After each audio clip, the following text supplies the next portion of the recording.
Davis Lockhart let out a weary sigh as the wagon rolled to a stop outside the old stone manor. His search for the elusive Codex of Worlds had taken a decidedly dark turn of late. Where once anticipation drove him, now lethal curiosity clung like a shadow to the dark. Two contacts already had met their demise under suspicious circumstances by the time Davis arrived to inquire after the book. Merchants both, they dealt in obscure tomes and curios from across the globe. Each had owned the codex fleetingly before it passed to another hand. The details were hazy at best. No signs of struggle or wounds on the bodies that could be seen, just an unnatural paleness and coldness to the flesh that spoke of something amiss. Locks and doors showed no hint of forced entry either. It was as if some spectral assassin had visited death upon them silently in the night. Trying not to envision a similar fate awaiting within, Davis paid the rider and straightened the crisp edges of his traveling coat. Perhaps the third time would prove different, he told himself, steeling his nerves. This contact, a collector by the name of Harold Baines, had purchased the codex most recently according to records. Hopefully he yet lived to share what knowledge he held of its whereabouts. The heavy oaken door creaked open under Davis's knock and a harried butler greeted him. "May I help you, sir?" he asked, eyes darting about nervously as if expecting intruders. Davis introduced himself and inquired after Baines and was shocked by the butler's response. "Master Harold, oh dear, it's happened again."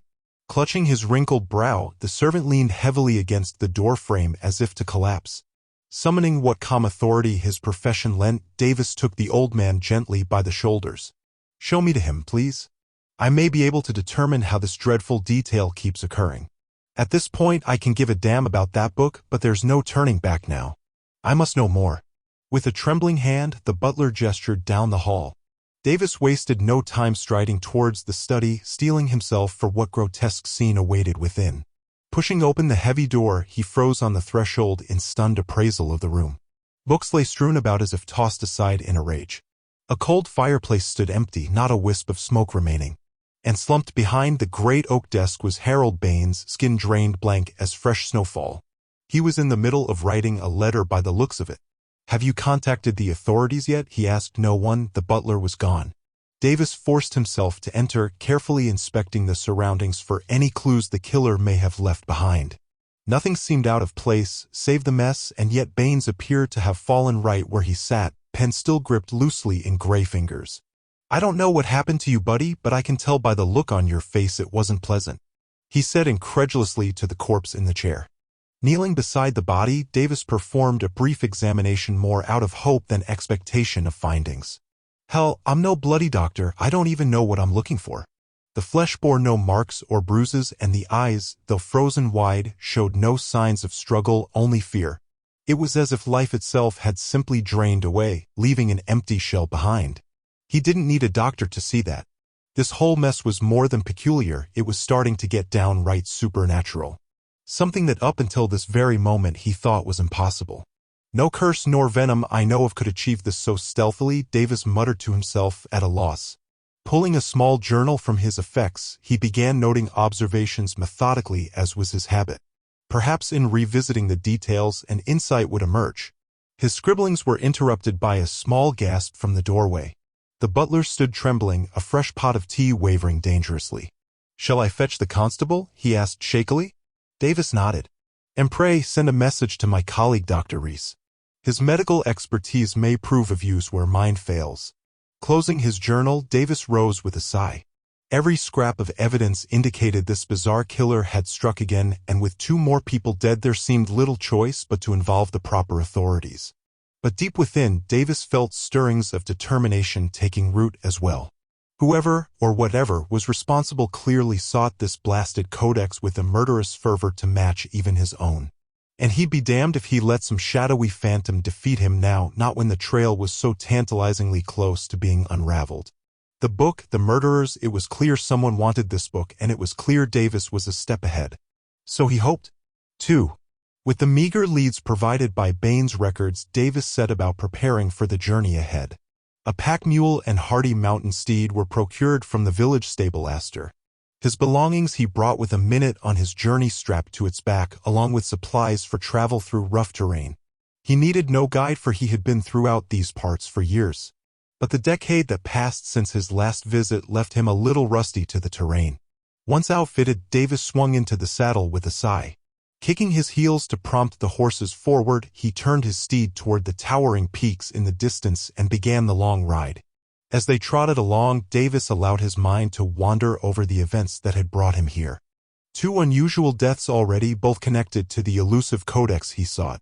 Yet no matter how he reviewed the scant details, Davis could discern no clues as to cause or culprit. The lack of any signs of struggle or violence left too many unanswered questions. What assassin killed so silently their victims put up no fight? Maybe the culprit administered some type of poison or venom. Yet another question to add to the ever-growing list. What evil could drain the warmth of life so completely from flesh and blood? Mulling such mysteries served only to deepen Davis's unease, so he turned his thoughts instead to the journey ahead. Rumors placed the Codex's latest sail in the mountain village of Melvina, high above the valleys below. With no other leads to pursue, Davis aimed to retrace its path and seek any traces it may have left behind. As night fell, Davis began to scan for suitable shelter from the deepening gloom. Off in the distance, flickering lights guided him toward a remote traveler's inn nestled in a rocky dell. Dismounting gratefully, he secured the horses and shouldered his pack, readying for a warm meal by the hearth within. But as Davis strode toward the inviting glow, an ominous sense of wrongness prickled his senses. Not a soul stirred on the porches or within the windows, despite several horses tethered outside. Drawing closer, an acrid scent assaulted his nose that spoke of fire long gone cold. Suddenly alert, Davis cautiously pressed the door open and peered within. Flickering candle stubs provided feeble light, yet were too few and far between for an occupied inn. Tables stood empty, not a crumb or mug remaining from the day's patrons. Ashes littered the grate, dead and bone-dry. Abandoning stealth, Davis performed a hasty search of the premises, dagger drawn. Not a living soul did he find, though signs of a hurried evacuation were everywhere, dropped belongings, half-finished meals left to spoil. Stranger still was the chill that permeated the walls despite the hearth showing no signs of recent flame. Unease turning to outright concern, Davis retreated with haste. Clearly some new terror stalked these parts to drive the inn's occupants fleeing into the night. He could ill afford to linger where even practical villagers felt unsafe. With a prayer for swift travel beneath the rising moon, Davis remounted to press on through the deepening dark. Stiff winds soon arose to whip at Davis's duster as he rode, carrying the scent of the coming storm.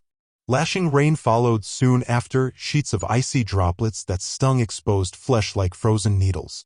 Davis grit his teeth and bowed his head, urging the horses onward up the steadily climbing mountain trails.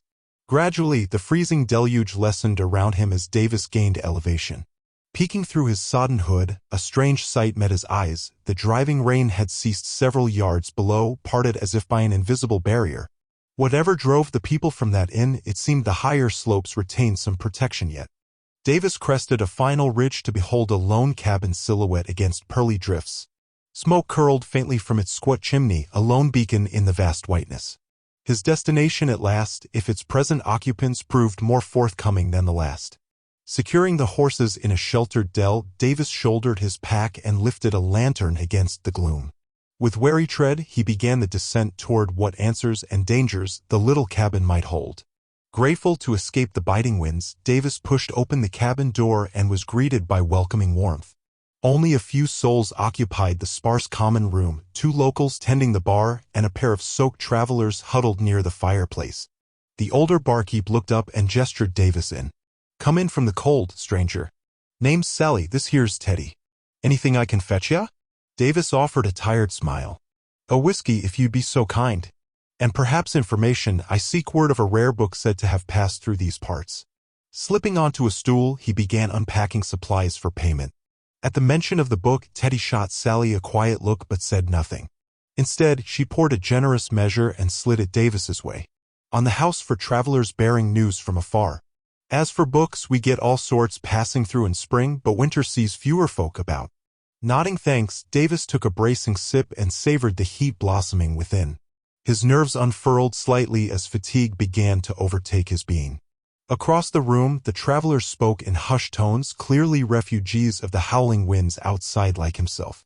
Turning back to Sally, Davis began, "I've traveled long seeking a particular tome, but each lead ends more unfortunate than the last. 2 merchants died where I'd hoped to find answers, and tonight an abandoned inn with no clue as to why. Seemed like everyone got the hell out of there in a hurry.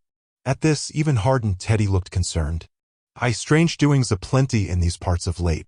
But as for your book, you might want to ask one of these fine gentlemen. Sally nodded grimly. We've stayed put this long by barring the house tight as a miser's purse come sundown. But at this rate, come spring thaw, I'm not sure even these walls will hold what's out there at bay. We've had our fair share of mountain lions and aggressive moose. But something else has been lurking around. I've seen prints, I tell you. They were like men's, but Claude, I have never seen anything like it. And frankly, I don't want to see whatever is connected to their footprints. And from the sounds of this book situation, I don't think we like that around here either. Whatever trouble you brought with you, stranger, I suggest you leave outside. If you can manage to do that for the night, you're welcome to stay, but those horses will need to go in the stable. A chill ran through Davis that had very little to do with the blizzard raging beyond thin walls and window shutters. Bitter winds gnashed their teeth against the earth, and the sky wept white as a blizzard commenced its icy rain. David pulled his duster tight against the chill, a futile shield against the cold's relentless siege. He pressed into the storm, his body a silhouette in a world turned to white. His 2 horses, their eyes wide with unease, followed him into the sanctuary of the nearby stables. They shivered beneath their frosted coats, their breaths clouding the air in front of their flared nostrils. The barn's interior was a patchwork quilt of shadows and flickering lantern light, the corners of which were filled with the cold breath of the storm. The horses were led to stalls, and Davis fed them some carrots from his supply.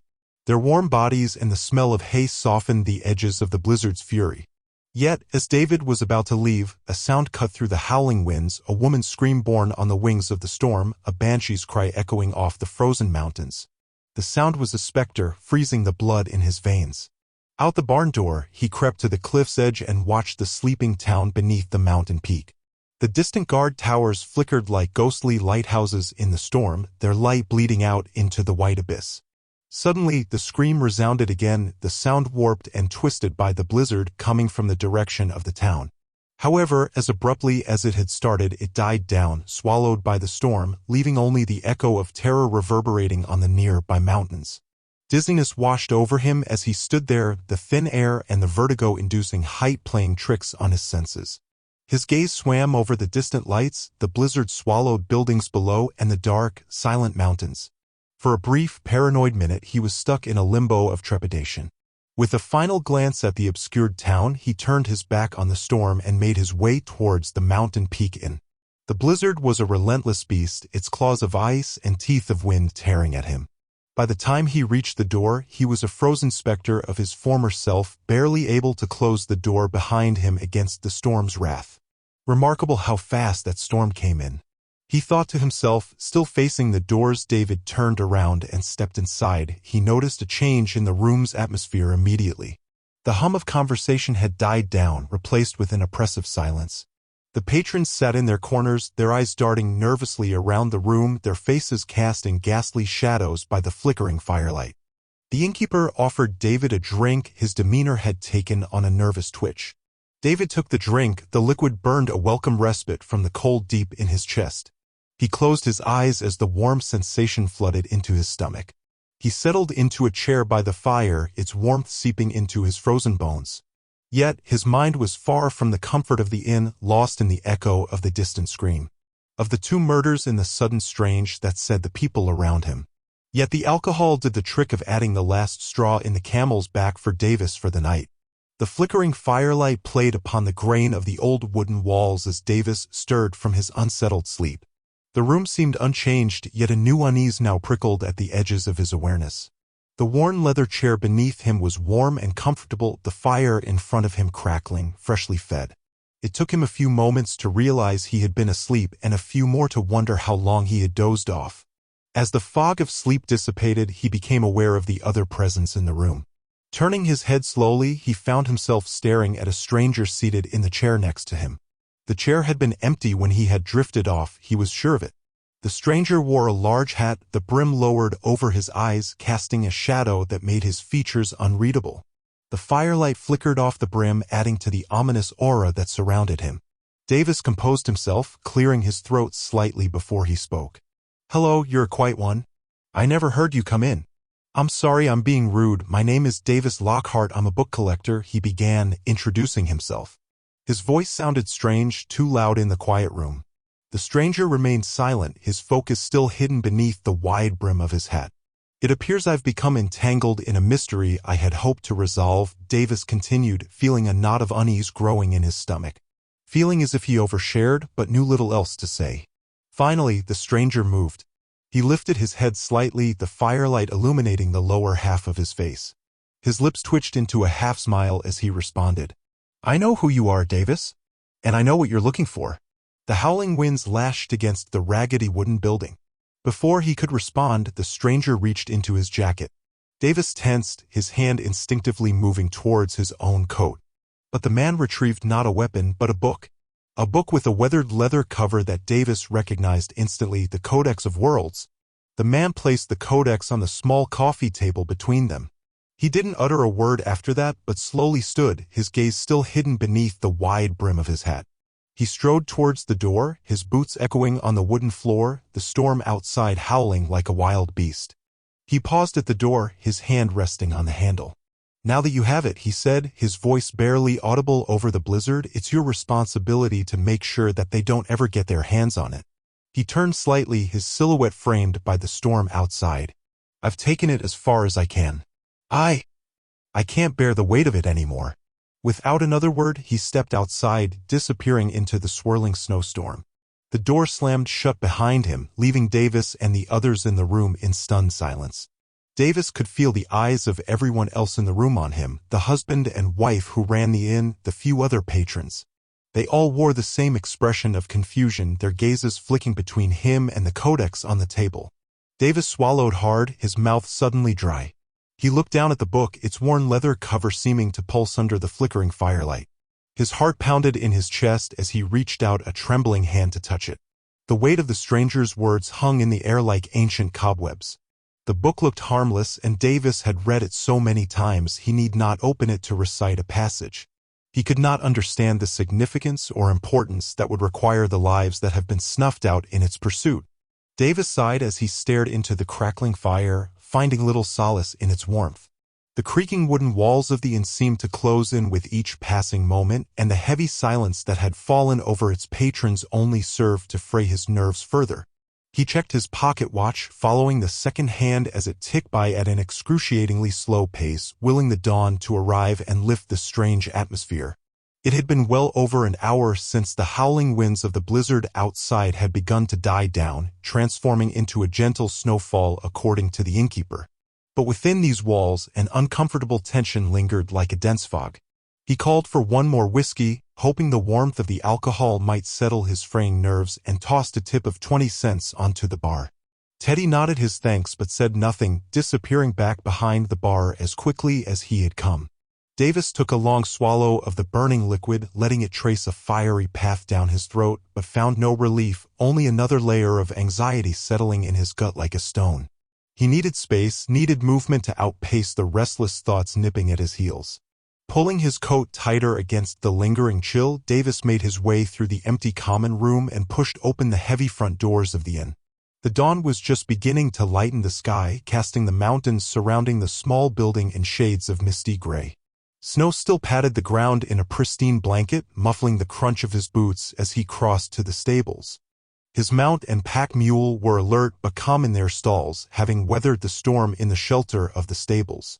Davis moved amongst them swiftly, saddling up and preparing for the journey ahead.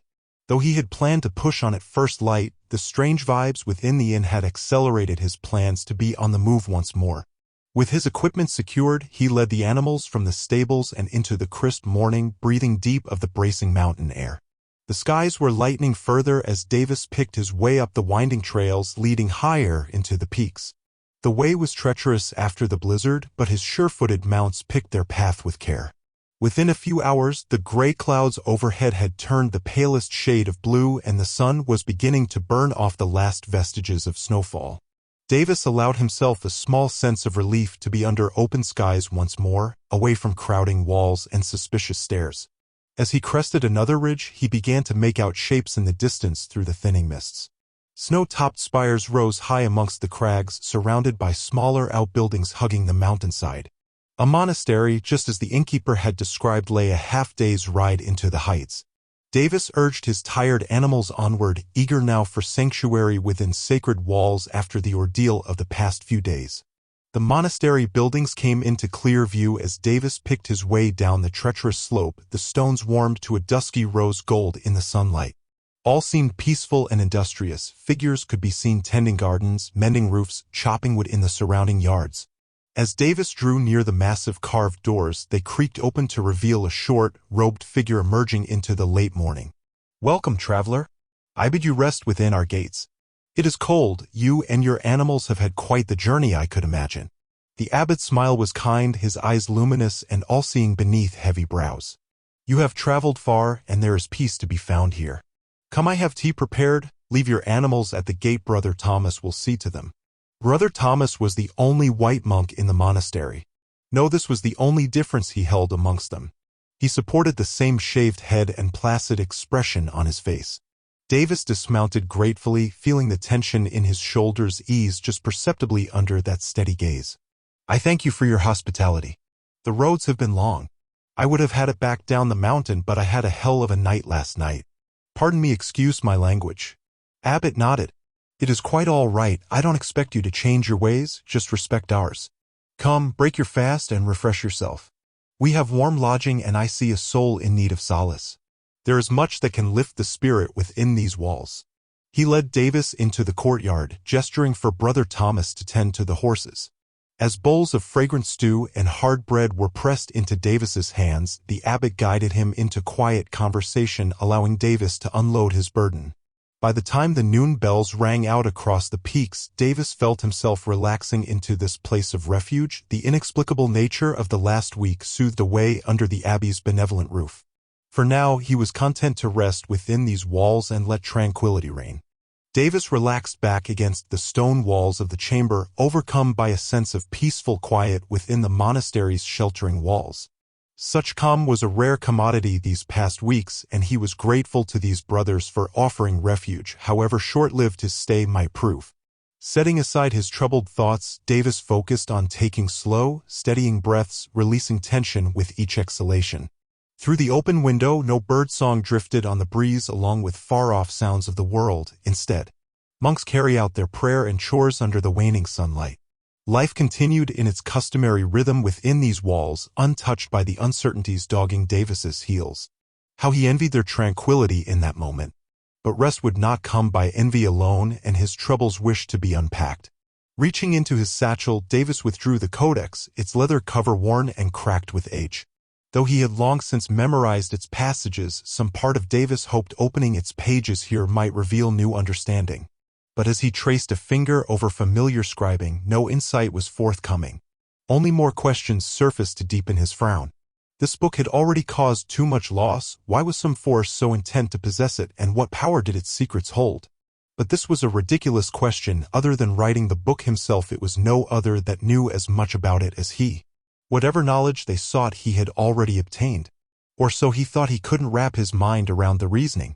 And for now he felt like he didn't have to. He just wanted to sip this tea and clear his mind in the stone walls of the sanctuary. Before Davis's brooding could take root, a soft knock fell upon the chamber door. At his invitation, Brother Thomas entered, robes rustling as he took a seat across the small table. Silence hung for a moment as serious brown eyes regarded Davis, then traveled to the codex resting between them. Understanding Davis's hesitance to reopen old wounds, Brother Thomas spoke first. "You've traveled far and seen much hardship on the road. How may an old monk ease your troubles, even for a short while?" Grateful for the diversion, Davis set aside the codex. "You're too kind. I'd rather lift this darkness by learning of your journey instead. What brought you to devote your life within these walls?" Brother Thomas smiled, a hint of past pain lingering at its edges. "A story as old as sin, I'm afraid.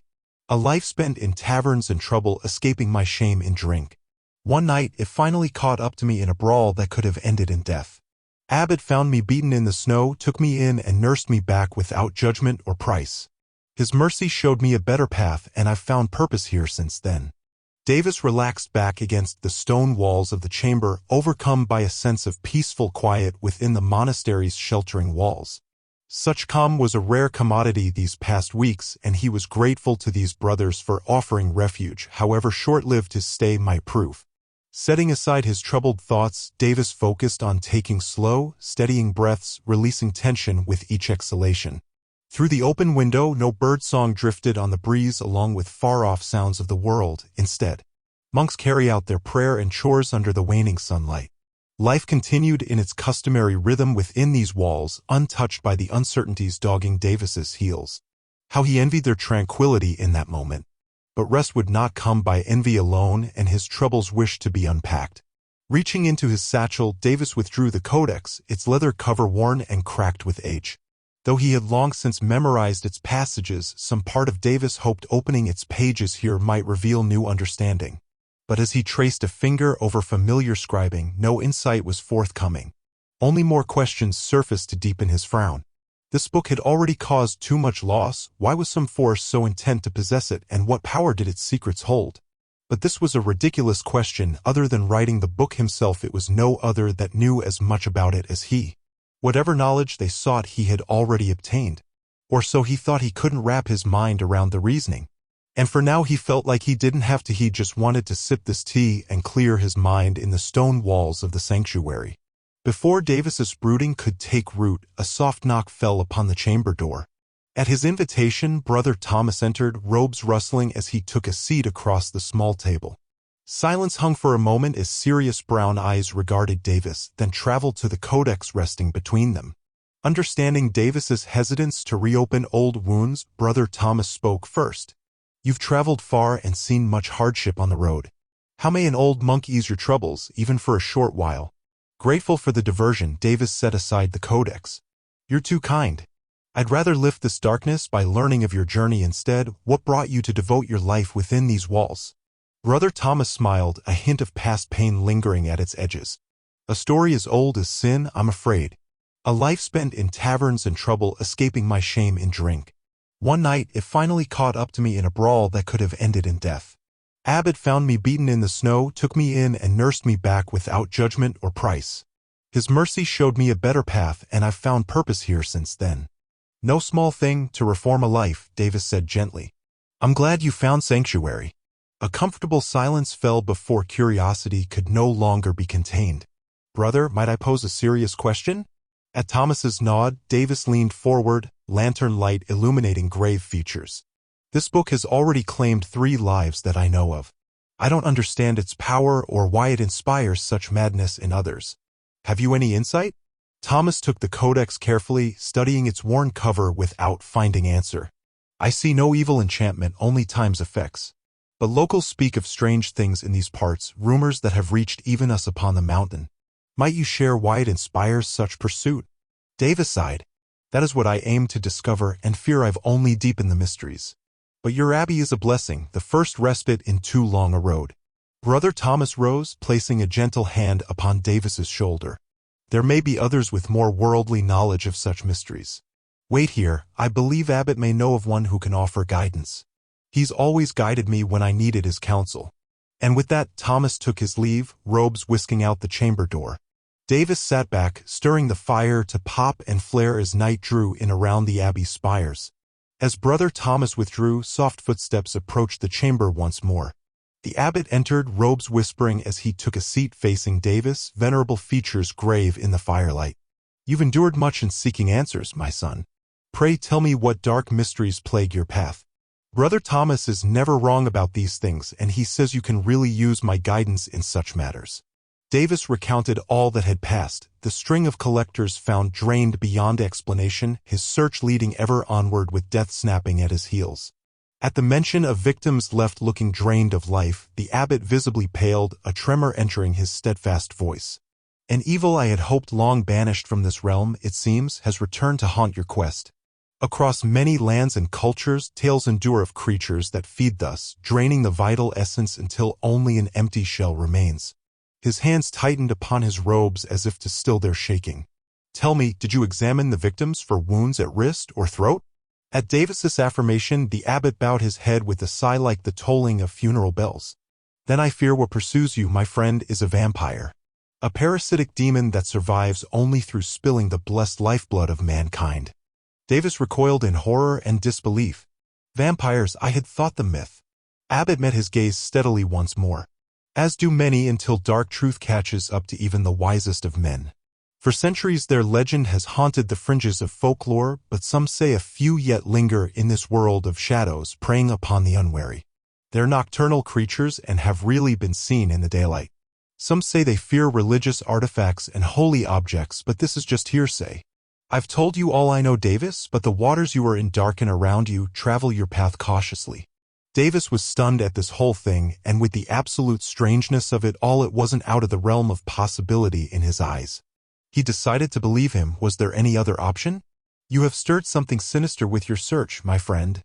Take care the dark does not swallow your light whole. There is refuge here as long as you require, but your path ahead is fraught with unknown evils. Abbott's warm eyes rested heavily on Davis, wishing only to prepare him for the nightmares waiting beyond the abbey gates. The day is young, sunlight fades fast at this time of the year. I strongly recommend you spend the night. Davis spent the remainder of the day wandering the monastery's peaceful grounds, observing the monks' routines with quiet fascination. They went about their daily tasks with diligent grace, entirely unperturbed by worldly troubles or looming darkness. Davis found their serenity gradually seeped into his troubled mind through steady prayer and labor under the open skies. As the sun sank behind jagged mountain peaks, staining the stones a vibrant orange, Davis climbed high within the abbey walls. The wind whipped fierce at this altitude, biting with cold as it funneled between crags. But he welcomed its bracing touch, letting it scour lingering doubts from tightened muscles and reddened skin. Up here, all that existed was the vast sweep of terrain fading into twilight and a vast sky thick with first glimmering stars. For a time he simply breathed it all in, letting tensions drain from tightened shoulders. The book was far from thought but somehow tainted the scene. Below, lamplight bloomed golden in arched windows as brothers gathered for evening prayer and repast. Their murmured chanting drifted up faintly on the wind, woven through with barking of foxes, and the cry of lone birds returned to roost for night. Davis felt some small measure of calm slowly knit itself back through his frayed edges under the peace of it all. Too soon, full dark swept the peaks in inky shadows. Davis climbed slowly back to earth once more, passing again through the abbey's carved portals into warm light and fragrant air. Seeing to his mount for the evening, Davis accepted a modest bowl of stew from the brothers, finding appetite restored in the monastery's shelter. As bells rang out a final call to prayer, he followed the others into a shadowed nave. 3. Davis sank into a fitful slumber, plagued by visions twisting under closed lids. He dreamt of wandering stone passages deep underground, their grim arches stretching endlessly into the dark. No light penetrated this sunken realm, only the faintest blue phosphorescence clung to dripping walls like a mournful glow. As Davis traversed his way forward slowly, a scrape of boots echoed down the corridor behind. He whirled, seeing only further darkness meeting his eyes no matter which way he turned. Panic took seat in his breast, blooming swiftly as the distant sounds drew nearer, chittering, scraping noises like claws over rock. Shapes began to emerge from the gloom, pale figures drifting toward him. Their gaunt faces were drawn and feral, eyes burning an unholy crimson in the half-light. Davis backtracked rapidly, heart pounding a frantic staccato as the vampires closed in, scenting fresh prey in their midst. Desperately, Davis fled down the winding tunnels, their dank walls breathing damp and decay into his lungs. Around each corner more of the demons materialized, cutting off escape, hurting him further into the abyss. He burst through a rusted iron door, slamming it shut behind with a resounding boom that shook loose stones from the ceiling. But as Davis swayed weakly, catching his frazzled breath, the walls themselves seemed to shift and writhe, stretching into a new maze around him. No exit remained, only more tunnels branching off into the Stygian distance. Cold laughter echoed mockingly in the dark, sending shivers racing down Davis's spine. He started down the nearest passage at a run, dodging roots and fissures in the trembling floor. A glow began to build ahead, and hope flared anew, only to smother beneath a surge of panic. Torches flickered to life all around, casting dancing shadows that shifted and blended into stalking forms. Davis doubled his pace, slipping around corners, sliding to a skidding halt and backtracking frantically at dead ends. Always the vampires closed in, some seeming to materialize straight from the stone, others flowing like nightmares made flesh from crevices barely wide enough to admit their slender frames. Their red eyes burned hypnotic, nails clicking longingly against one another as they sensed prey near exhaustion. Davis broke into a fresh sprint as the nearest candle guttered out with the stench of decay, plunging that section of tunnel into further darkness. His boots sent pebbles skittering into endless chasms that yawned suddenly underfoot in the gloom. Heavy breaths and dripping water merged into a chorus echoing his deteriorating state. Shadows coalesced at the cavern's rim, floating their way down with inhuman grace and speed. Davis struggled harder, ignoring the fiery screams of protest from his shattered ankle, but the vines held fast. Closer and closer the vampires drifted, licking white lips, claws extended to rend and feed. As the last glimmer of dawn was swamped behind an ocean of encroaching night, Davis threw back his head and screamed, a raw, primal sound of utter hopelessness and terror. And from the dark above, an answering whisper, "Come to me, child. Let me lift you from these woes." Davis gazed skyward where the black seemed deepest, seeing only a vast pool of utter nothingness staring balefully back. Some nameless dread took hold in his core at the voice's hollow invitation, a dread far surpassing even the vampire's hunger. With a choked gasp, Davis jolted upright, tangled in sweat-soaked sheets. Dawn's first golden rays were spilling through arched windows set high along the abbey walls. His pounding heart and rapid breaths echoed deafeningly in the small chamber as reality sank back in, remnants of terror still gripping tight. Davis awoke with a hoarse exhalation that carried down the stone chamber, drawing a young brother at a run. He must have presented quite the sight, clothes rumpled, hair mussed from twisting beneath feverish sheets. The monk's eyes held only gentle concern as Davis found his breath once more. "Dark dreams plague us all at times, friend. Come, break your fast and let the daylight scour away lingering nightmares." Grasping the offered hand gratefully, Davis rose on shaky legs. He smoothed his rumpled appearance as best able and accompanied the brother to the dining hall. Warm scents of oats and tea drew Davis in, monks already peaceably breaking their fast around aged wood tables. Davis filled his bowl quietly, letting the energizing effect of the ginseng root to take hold. It wasn't coffee, but it would have to do, he thought to himself. Too soon he noticed himself the first finished, always one to linger alone with troubled thoughts. But now a purpose called, and he rose to tend to his faithful companions awaiting the road. As Davis checked saddles and provisions, giving his sure-footed mare an extra nibble, soft footsteps approached. He turned to find Abbott, eyes crinkled kindly at the edges of his weathered face. "Darkness comes to us all, my son. Take comfort that there is always dawn and solid ground beneath regardless of the night's unrest. You have found brief respite, now go with grace, and may light guide your steady path." "I cannot thank you enough for sanctuary in need," Davis said gruffly. "Few in this world offer shelter without price or prejudice. You have my eternal gratitude." Abbott simply nodded, placing a gentle hand upon Davis's shoulder before withdrawing. With a final check of supplies, Davis led his mounts through the abbey's carved portals once more. He turned in the saddle, raising a hand in parting salute to the brothers watching from the courtyard. Soon after he was on his way back down the mountain, he got to the path that he knew to take, and it was blocked by the previous day's avalanche. He took a second to survey the scene and map out a way down, but the only way he saw was doubling back the way he came. He packed the side of the horse's neck and told him it's going to be a long journey. The horse neighed in response. This brought a smile to Davis's face. The first and last you would have that day, for midday a storm began to brew. His only refuge was in the town below, making it there before sunfall would be a task. 4. Davis stood in the quiet, desolate village, his heart drumming against his sternum.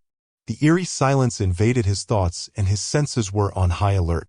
He couldn't shake the memory of the scream he had heard echoing through these very streets just 2 nights ago. What had happened here? As the sun began to fall, Davis knew he had little choice but to find refuge. He pushed open the door of a random house, hoping to find some answers or at least a safe place to spend the night. To his dismay, the house was devoid of any signs of life, just like the previous one he had entered. Feeling a sense of unease settling in, Davis raided the pantry for a quick snack, his hunger temporarily forgotten in the face of the strange emptiness that surrounded him. He tried to settle down for the night, but sleep eluded him. Restlessness took hold, and he decided to explore the house in a feeble attempt to distract himself. With the sun now hidden behind the mountains, darkness descended upon the valley. Davis made his way upstairs, cautiously stepping into the bedroom. His heart sank as he saw the lifeless bodies of the previous occupants, their features frozen in an eternal slumber, much like the unfortunate collectors of the codex he had encountered before. Just as a cold feeling began to rise within him, he heard high-pitched screeches carried by the howling wind outside. The long-threatened snowstorm had finally arrived, blanketing the village in a veil of white. The combination of darkness and the raging storm sent shivers down Davis's spine. Amidst the chaos outside, a sound cut through the air, a distinct, intelligent screech. Panic surged through Davis's veins and instinct took over. He scrambled to find a hiding place, eventually squeezing himself into a closet. Through the narrow grates, he peered out, his breath held tightly. From his hiding spot, Davis watched as the door to the bedroom creaked open. The creature that entered was unlike anything he had ever seen before, a wiry, spindly vampire with elongated limbs and fingers. Its pale skin seemed to mute the dim light, and its eyes gleamed with a predatory hunger. The vampire sniffed the air, its senses keenly attuned to the scent of blood. It approached the bed where the lifeless body of the house owner lay. The creature's movements were swift and graceful, like a predator closing in on its prey. Davis's heart pounded in his chest, his own breaths becoming shallow as he struggled to remain calm. As the vampire investigated the body on the bed, Davis could feel his own fear threatening to overwhelm him. He fought to control his breathing, desperately trying to suppress any sound that might give away his presence. The vampire, seemingly unsatisfied, left the room, its elongated fingers trailing along the walls, leaving long gouge marks in the wood. In the dark and silence, Davis remained hidden in the closet, his mind racing with questions. None he truly cared to know the answer for. The house creaked and groaned as the vampire continued its search, its movements becoming more distant. Davis knew he couldn't stay hidden forever. Davis waited with bated breath, listening intently for any sign that the vampire was returning. The howling wind and blowing snow made it difficult to hear anything else, but he strained his senses, not daring to move from the closet until he was certain it was safe. After what seemed like an eternity, the heavy footsteps faded into the distance. Davis slowly pushed open the closet door, peering out into the dark, empty room. Pale moonlight filtered in through the frost-covered window pane, just enough to make out the vague shapes of furniture. He crept out on silent feet, every sense on high alert. The tiny house was still and deserted. Davis made his way to the front door, turning the knob carefully so as not to make a sound. Peering out into the blizzard, he saw no sign of the vampire. It was now or never. Davis pulled his coat tighter and wrapped his scarf around his face to protect himself from the biting wind. Then he stepped out into the storm. Immediately, the wind assaulted him, threatening to knock him over. Snow stung his exposed skin and whipped around him in a blinding flurry. It was a whiteout, he could see no more than a few feet in any direction.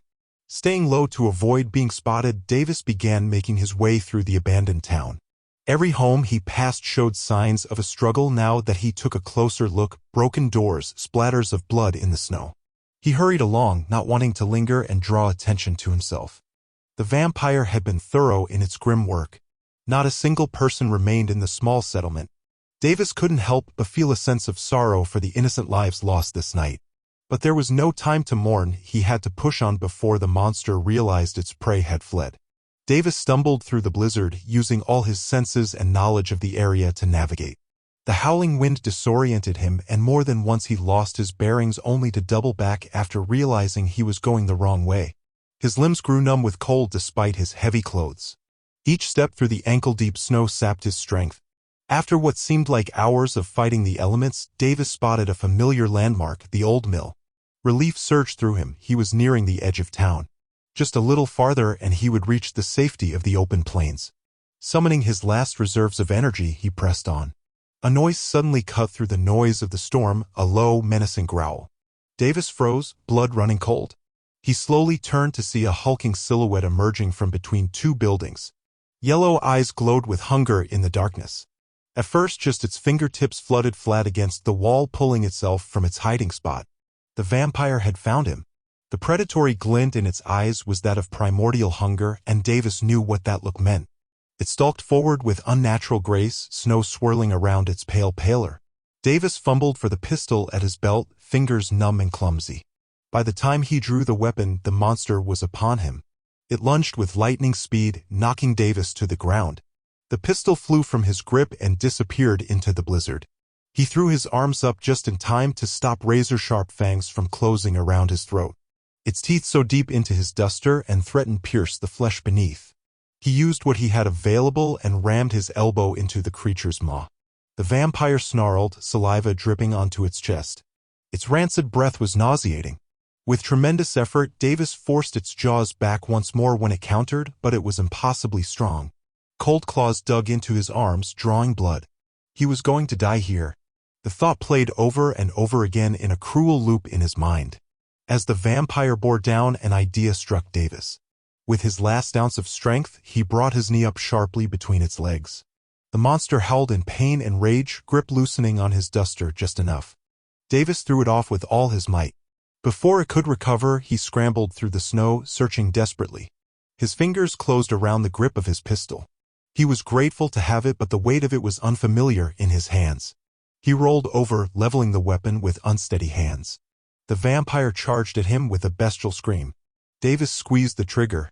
A blast echoed through the night, momentarily drowning out the wind. The vampire juddered to a halt, an expression of surprise on its demonic face.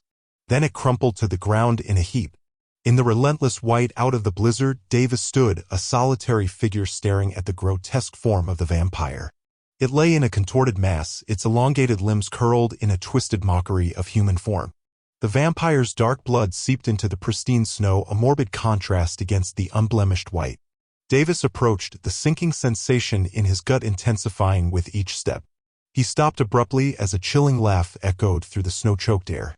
A swift movement, a flash of pale skin in the blinding snow, the creature's arm shot forward, its iron-like fingers wrapping around Davis's ankle with a vice-like grip. The vampire dragged him closer, a perverse grin playing across its face, showing way more teeth than deserved to be in a normal human smile. Two of them longer than the others extended even farther, dripping venom from their tips. Davis could only watch as the creature's other hand reached for his throat. In a desperate bid for survival, he unloaded his revolver into the vampire. Each bullet struck true, yet the creature seemed unfazed, its chilling laughter only growing louder with each shot. When his revolver clicked empty, the vampire batted it away with a casual flick, the weapon disappearing into the swirling snow. Baring its fangs, the creature lunged, landing blow after brutal blow. Each punch threatened to plunge Davis into unconsciousness, yet he clung to it like a fly on shit, fueled by the raw instinct to survive. Summoning the last of his willpower, Davis managed to duck under a particularly powerful swing that cut through the air audibly in front of his face. With the vampire momentarily off balance, he tackled the creature from the midsection, scrambling for the safety of his horse. He could hear the creature lurching after him, its raspy breaths lost in the howling wind. Davis ran, his mind working overtime as he tried to put as many obstacles between him and the vampire. He dashed behind snow-laden trees, leapt over fallen logs, and scrambled up rocky inclines, anything to slow the creature down. But each glance over his shoulder revealed the relentless pursuer, seemingly unfazed by the impediments. Finally, he reached his horse, the faithful animal nervously stamping its hooves. He wasted no time in mounting, kicking the horse into a gallop. Behind him, he left the pack mule, hoping its presence would distract the vampire. But as he risked a look back, he saw the creature eviscerate the mule with one savage blow, its interest never wavering from Davis. Truly craved blood, but now Davis knew of what kind. With a sinking heart, Davis realized the futility of his actions. The vampire was not interested in the mule, it wanted him. He squeezed his thighs, urging his horse to go faster. The relentless pursuit continued, the vampire a constant specter in his peripheral vision. Davis urged his horse into a gallop, pounding across the snow-covered plains as the vampire gave chase. He dared not look back, but could hear its unnatural speed gaining on them despite his steed's best efforts. The winds howled louder than ever, as if the storm itself sought to aid the monster. Through chattering teeth, Davis said a silent prayer. "Lord, please lend me your strength and guide my horse. Don't let me die out here, I have to warn others." He had no weapon that could stop the vampire, only the fading hope that he could somehow outrun the creature. Gripping the reins tightly with numb fingers, Davis leaned low over the horse's neck. "Run, boy, run," he shouted, though the words were lost to the blizzard. The creature was closer now, he could feel its foul presence at his back. Risking a glance over his shoulder, his blood turned to ice. The vampire bore down on them like a demon from the pits of hell, all twisted limbs and snapping jaws. Its eyes blazed with an unholy hunger that had driven it to destroy an entire town. Davis had never seen such a horrifying sight even in his worst nightmares. No wonder the people had stood no chance against this abomination. Spurred by terror, the horse found new speed in its tired legs. But Davis knew it couldn't keep up the brutal pace indefinitely. His own body was exhausted and pushed to its limits. The vampire, however, showed no signs of tiring. Its inhuman muscles and lungs were built for the chase. They raced across the plains as the moon sank lower in the sky. Davis tried to formulate some kind of plan, but his mind was frozen. All he could do was cling to the horse's back and pray for deliverance. The mountains where he'd piqued the monster's interest were long gone, lost in the swirling snow. Nothing but an endless field of white surrounded them under the dark sky. A sudden gust of wind nearly blew Davis from the saddle. He grabbed the mane with both hands to keep from being tossed aside like a rag doll. His horse whinnied in panic and stumbled, nearly throwing him. For a terrifying moment, they teetered on the brink of falling. Just then, a dark shape materialized out of the storm behind them. The vampire lunged with claws extended, coming within a hair's breadth of seizing Davis in its grasp. He jerked the reins, guiding the frightened animal away at the last second. But they had lost precious ground in the near miss. Davis could feel the creature's putrid breath on his neck now. It snarled like a rabid beast, eager to sink its teeth into fresh meat.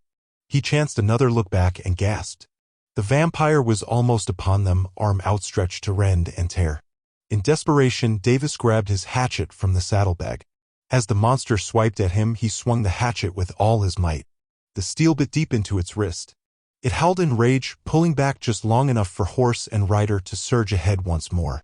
But Davis knew he had only delayed the inevitable. His weapon was too small to seriously harm the vampire, and his mount was flagging. They couldn't keep up this chase across the open plains for much longer. He had to find shelter or make a last stand. Through the whipping snow, Davis spotted a looming formation up ahead. As they drew near, he realized it was an enormous boulder left behind by some ancient glacier. "There," he shouted, steering the horse around the massive stone. They circled behind it just as the vampire closed in again. Davis scrambled from the saddle, hatchet at the ready. His horse galloped off into the storm, too terrified to remain. Now there was nothing between him and the monster but this lone rock. The vampire emerged like a wraith, baring its teeth in a feral grin. It stalked slowly around the boulder, cutting off any chance of escape. Davis backed away, scanning for any weakness in its defenses. But the creature moved with unnatural poise, injuries seemingly forgotten in its bloodlust. It lunged without warning. Davis barely dodged in time, swinging his hatchet wildly. The vampire hissed as the blade sliced across its shoulder, black ichor staining the snow. Their eyes met, yellow meeting brown, hunter and prey locked in a dance of death. Davis knew one mistake would mean the end. He had to time this perfectly if he wanted to survive. The vampire circled, probing for an opening. When it attacked again, Davis was ready. He dropped and rolled, feeling claws swish through the air above him. Coming up inside its guard, he drove the hatchet straight at its heart with every ounce of strength. Fangs gnashed only inches from his face. Davis twisted at the last second, changing the blade's course. It sank deep into the vampire's ribs instead. An unearthly scream split the night as Davis wrenched the hatchet free and jumped back. Black blood bubbled from the wound, sizzling where it touched the snow. The vampire flailed madly, trying to dislodge the source of its agony.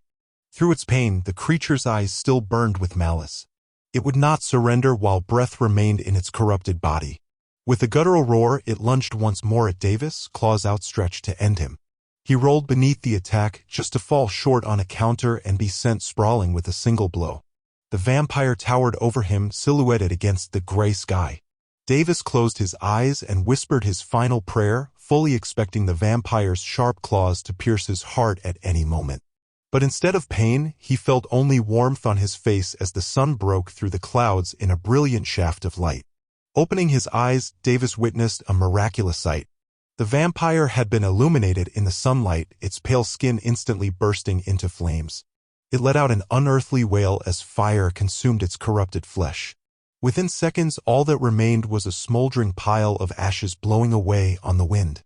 But in its final death throes, the vampire swung its claws down towards Davis with unnatural speed.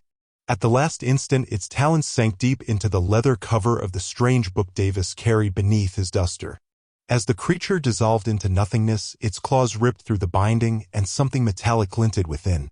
Davis pulled the object free with a gasp. Nestled behind the book's cover was a delicate silver locket on a delicate chain with a blood-red ruby at its center. Memories flooded back, the mysterious stranger who'd gifted him the book, warning not to let them obtain its secrets. This must have been what the vampire sought. Quickly pocketing the locket for further study later, Davis turned his attention to the scene around him. The blizzard was fading to a light snowfall as the sun rose higher. All that remained of the vampire was a wafting pile of ashes blowing away on the breeze. Davis sank to his knees in the snow, overcome with emotion and exhaustion. He whispered a prayer of thanks to the Lord for delivering him from certain death. Only then did the full impact of what he'd endured hit him. Shaking, he allowed himself a few moments to process the trauma before moving on. The collector knew he couldn't linger any longer in this desolate place. With effort, he hauled himself to his feet and began trudging through the snowdrifts in search of his horse. After nearly an hour of pushing through the storm, Davis spotted a familiar shape in the distance. "Here, boy, it's all right now," he called softly, not wanting to startle the terrified animal further. The horse whinnied and shied away at first, but allowed Davis to approach and stroke its neck reassuringly. Though just as cold and weary as its master, it remained loyal. Davis scanned the empty plains, knowing he couldn't survive another night out in the open. By some small mercy of God, he spotted faint wisps of smoke rising above the tree-line far in the distance, a sure sign of human habitation. Renewed with hope, he hoisted himself into the saddle. The small frontier town came into view just as the sun was sinking low once more. He tied up his horse outside the saloon, pushing open the swinging doors with weary hands. But within, a fire crackled merrily and patrons laughed together, oblivious to the horrors of the past day. Davis let out a long sigh, finally feeling safe among other souls. Content to spend the rest of his life in the warm glow of the sun and live every day as if it were his last. He wouldn't return to these mountains for any reason. But the memory of the strange events in those peaks would never be far from his mind.